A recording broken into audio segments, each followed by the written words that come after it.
Chers amis, bonjour. Il tombe quelques gouttes et je pense que ça n'est pas très raisonnable de faire la vidéo en extérieur, mais je n'aime pas du tout la faire en intérieur. Cet après-midi, je vais vous parler d'un documentaire que je viens de voir sur Arte, absolument passionnant, sur les déchets électroniques et les trafics organisés autour des déchets électroniques. Je savais que ça existait, bien évidemment, mais j'ignorais que c'était à ce point-là, quoi. Alors c'est vraiment absolument incroyable. Alors justement, ces jours passés, alors que j'avais fait certaines vidéos où je démontrais par A plus B à quel point l'Europe était quelque chose d'absolument nécessaire pour faire face au phénomène de mondialisation, je crois qu'on peut difficilement en faire une plus belle démonstration. Alors bien évidemment, je vais mettre la vidéo, je vais mettre le lien de l'émission sous la vidéo, mais c'est vraiment absolument incroyable, quoi. Alors, il y a un retard considérable des États-Unis dans le domaine.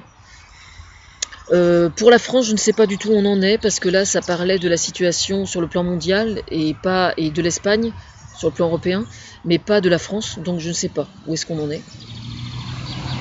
Je pense que le mouvement consomme-acteur prend tout son sens là, du coup, hein. Consomme-acteur. C'est-à-dire quand on achète quelque chose, bien réfléchir avant d'acheter, et puis bien réfléchir à ce que devient le truc après, quoi. Parce qu'aux États-Unis, ils ont effectivement des ONG qui ramassent l'électroménager qui est obsolète. Seulement le problème, c'est qu'ils s'imaginent que ça va être recyclé dans de bonnes conditions, et en fait, ça part dans des conteneurs souiller l'Afrique, quoi. Alors je parlais du FN justement qui n'éprouvait qu'un incroyable mépris vis-à-vis de l'Afrique. Je crois qu'on peut difficilement faire plus clair là. Alors il faut vraiment voir ce documentaire et le faire tourner le plus possible parce que c'est juste absolument passionnant, quoi. Ça parle bien mieux que je ne le fais moi. Voilà. Alors pourquoi est-ce que c'est un problème ? Parce que le problème réside dans le fait que, à l'intérieur d'un téléphone portable ou d'un ordinateur, il existe un certain nombre de métaux, de terres, ce qu'on appelle les terres rares et les métaux rares. Ce sont des ingrédients qui sont rigoureusement indispensables pour l'informatique en général et pour les portables, tablettes, ordinateurs en particulier. Mais c'est vrai aussi pour l'informatique qui s'est insinuée absolument partout dans tous les secteurs de l'économie. Y compris dans les transports, etc. Moi, par exemple, je suis pour la fabrication d'une voiture sans électronique. Je pense qu'on est capable de le faire, et je pense que ce serait tout à fait souhaitable de le faire. Voilà. Je sais qu'il y a des gens qui travaillent dessus, et c'est important. Parce que là, justement, on assiste à une espèce de course en avant, où plus ça va, plus les pays émergents s'équipent eux aussi d'informatique, ce qui en soi, on n'a aucune raison de le leur reprocher, on serait plutôt mal placé pour le leur reprocher en plus. Sauf que le problème, c'est que ces terres rares et ces métaux rares, par définition, sont rares, justement. Et donc, les gisements, justement, ne sont pas... comment dire ? Ne vont pas être éternels, quoi. Ça va être le même problème que le pétrole, mais beaucoup plus rapidement.